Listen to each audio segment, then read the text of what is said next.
I got some pretty big updates, but I will wait until I see a few people come on here, just so I'm not talking to air.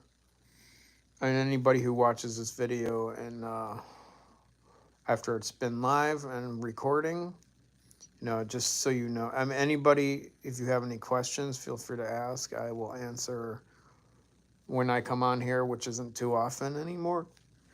But I do like to give you an update. And when I have something unusual happen, I like to explain and tell you how it affected my withdrawal syndrome, because it certainly does.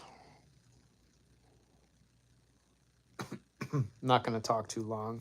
Still dealing with some coughing that I was dealing with like over a month ago. So I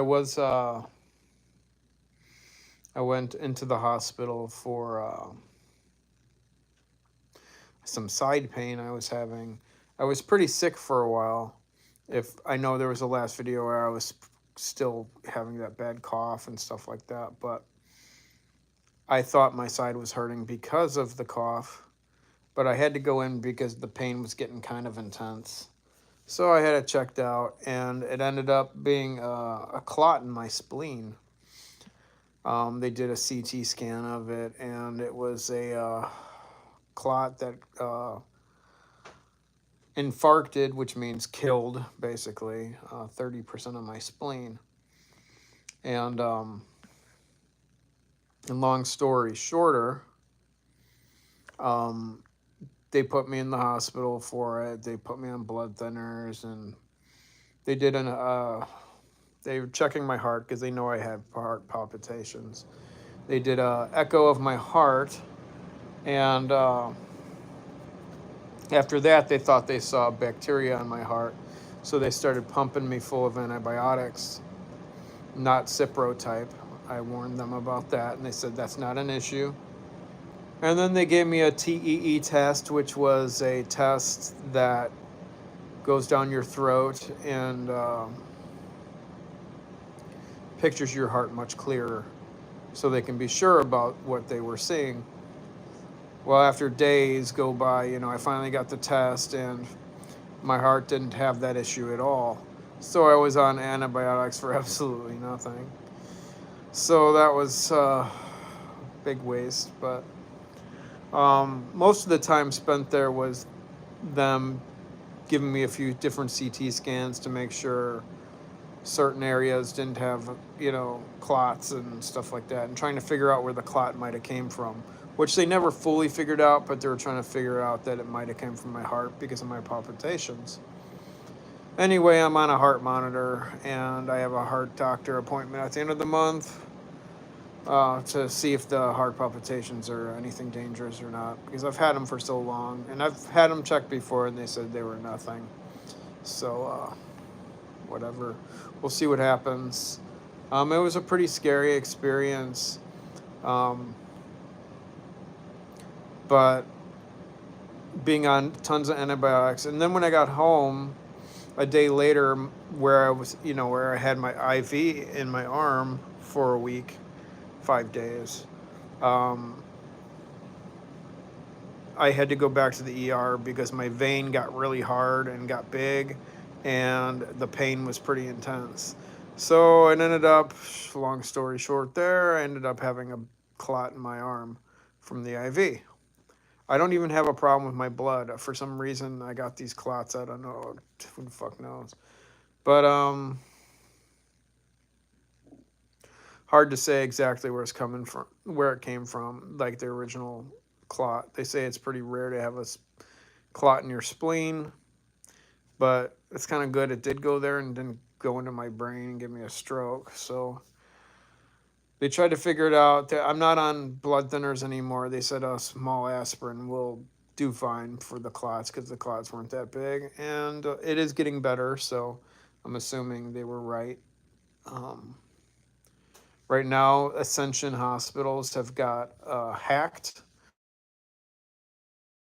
Now all the systems are down, so my after appointment with my doctor got canceled, and now I'm not going in. I was in a lot of fucking pain, and they didn't do shit for me for pain. I wouldn't have taken anything hardcore because in the hospital they either gave me this lame kind of ibuprofen type shot, or what was it? It was, I don't know, something like morphine, and I didn't want that. But they didn't give me anything for home. It was really sad, and I wanted to talk to my doctor about that, but that got canceled too. The whole thing's been a kind of a mess, but I ended up tolerating it okay while I was at the hospital for my benzo withdrawal stuff. Um, there was a day where my DPDR got really high, but I also got really scared. Um, and then after a while, I just got used to being there, and I was just watching TV all fucking day. Um, I got home and starting to try to get back to my life as much as I could because I'm in the process of moving right now, and I'm going to be fully moved by next Friday. So it's been hard. The pain is cutting down a lot though, so it is getting better. But a scary experience. But I've been in a really bad wave. You can't really tell by my voice, but like everything got really bad.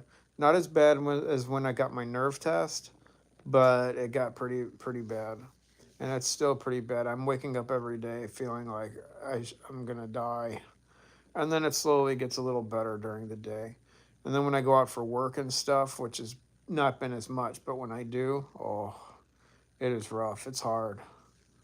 So, oh, but it has just put me in a pretty rough wave. All the antibiotics. Oh, and I had to go on another round of antibiotics after because of my arm because they said it looked infected, and I don't know if it was, but at that point I'm like, yeah, who cares, whatever. I'll just do it because I've been on so many anyway. And it takes a toll, it's going to take a while for my guts to, get back to normal. So that kind of sucks, but, what are you going to do? I was in the hospital, didn't really have much of a choice, I guess. So that's the way it goes. Honestly, I could be in way worse shape considering um, them pumping me with anti-inflammatory every day, pumping me with like massive amounts of antibiotics and taking a round of antibiotics. And I have noticed taking the oral, like the pill version of an antibiotic, gave me way more side effects than the actual IV. So I don't know. That was weird. But I'm still in a pretty rough wave, and I'm sure it'll last a little while. But in general, I'm doing okay. I'm hoping it stays that way. I don't know what's going to happen at the heart doctor. I hope I don't have to end up, like if they have AFib, I'm going to end up on heart meds. And that does not bode well for me because I really don't need the side effects of medications. But I mean, I will have to do what I have to do. I also next week have to do a uh, a calcium score CT scan, which is scans your arteries, see if they're, how those are. Because I eat a lot of red meat and a lot of butter. So I don't know how that will go. So we'll see how that goes. And hopefully that's clear. And I don't have to worry about that anymore for a while. But I do eat a lot of red meat. I mean, I eat a lot of eggs. I eat a lot of red meat. I eat a lot of butter. But in general, a lot of people say that shouldn't really make a huge difference, but some people do.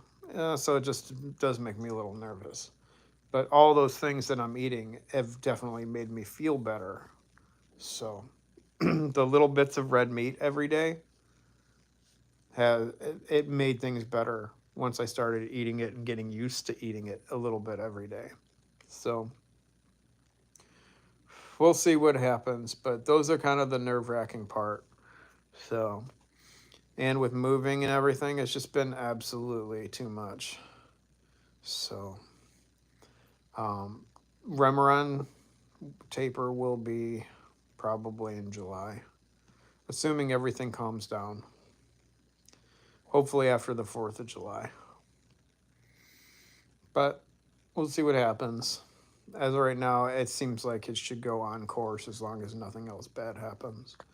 Anyway, that's the update. I hope you guys are okay. I'm okay. It's just a bad stretch there for a little bit. But I just wanted to mention that in general, it just put me in a regular wave.